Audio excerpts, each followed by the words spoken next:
જય રામનાથ મિત્રો, સ્વાગત છે તમારું અમારી ચેનલ સાસ બહુ કિચનમાં। અને આજની આપની રેસીપી છે સ્ટીમ ઢોકળા। તો ચાલો આપણે બનાવી સ્ટીમ ઢોકળા અને જોઈ આપણે શું શું વસ્તુ યુઝ કરી છે।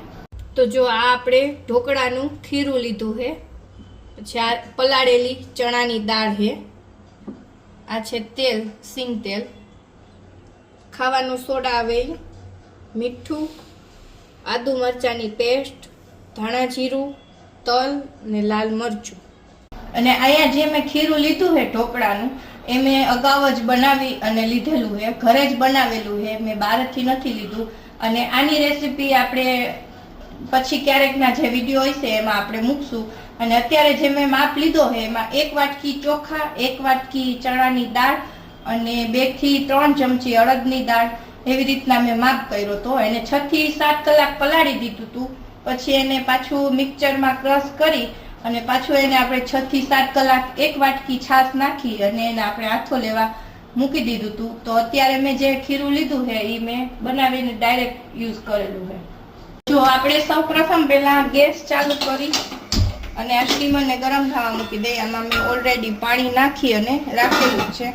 હવે આપણું પાણી ગરમ થાય ત્યાં સુધી આપણે જે આ ઢોકળાનું બેટર છે એને આપણે રેડી કરી લઈ। એમાં આપણે આ પલાળેલી જે ચણાની દાળ છે એને નાખશું। આમાં પલાળેલી ચણાની દાળ નાખીને એટલે ટેસ્ટ બહુ સરસ આવે।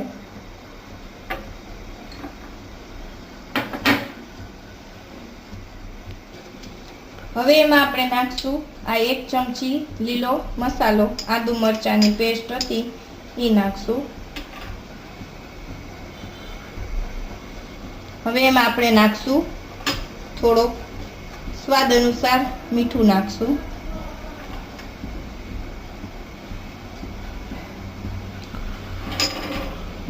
હવે એમાં આપણે નાખશું આ જે ખાવાનો સોડા આવે એ સોડા આપણે આ રીતે નાખશું। જો આ રીતના આપણે હાથમાં લઈ અને અહીંયા આપણે સોડા નાખશું।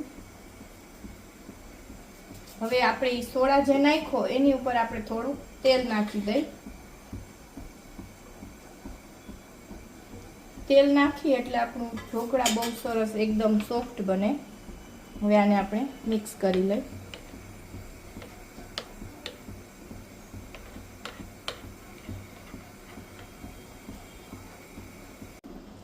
તો જો આપણું બેટર એકદમ સરસ મિક્સ થઈ ગયું અને આમાં જો આમાં આ રીતના એકદમ સરસ ફૂલાઈ ગયું બેટર। આપણે તેલ ને ખારો ને બધું નાખ્યું ને એટલે આ રીતના બબલ થઈ ગયા, એટલે આપણું બેટર એકદમ સરસ ફૂલાઈ ગયું।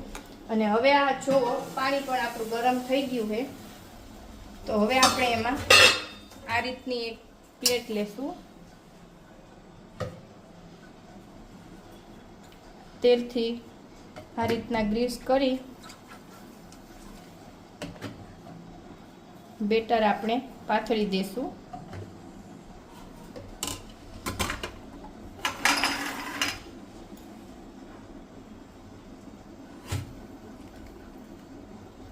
બહુ પતલું નહીં ને બહુ જાડું નહીં, એ રીતનું આપણે આમાં બેટર પાથરશું।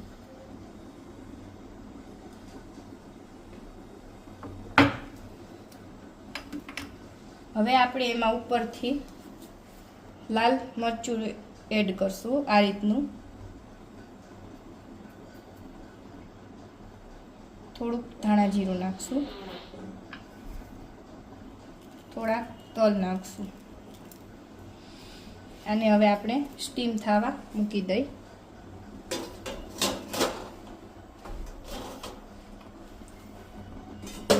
એવી જ રીતે હવે આપણે બીજી ડીશને પણ તૈયાર કરી અને સ્ટીમ થવા મૂકી દેશું।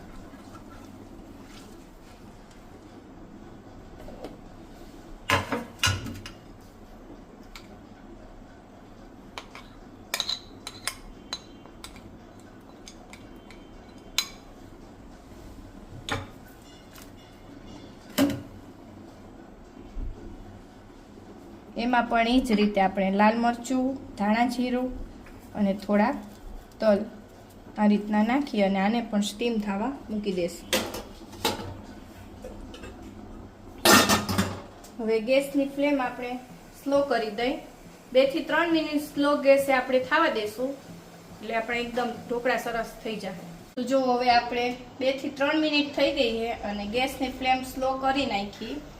હવે આપણે જોઈ કે આપણા ઢોકળા બની ગયા કે નહીં એમ. આવી રીતના છરીની મદદથી જોઈ.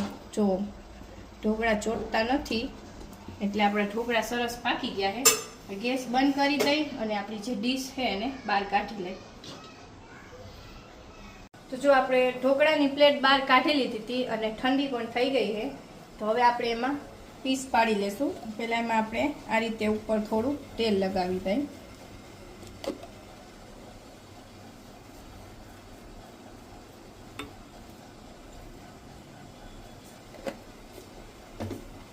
હવે આપણે એને આ રીતના પીસ પાડી લેશું.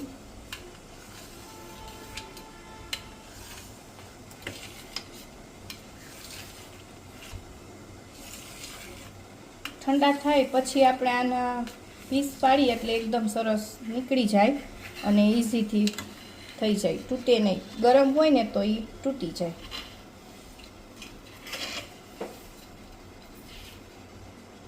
જો આ રીતના એકદમ સરસ નીકળી જાય આખા. તો જો તૈયાર છે આપણા સ્ટીમ ઢોકળા અને સર્વ કર્યું આપણે લાલ લસણવાળી ચટણી સાથે.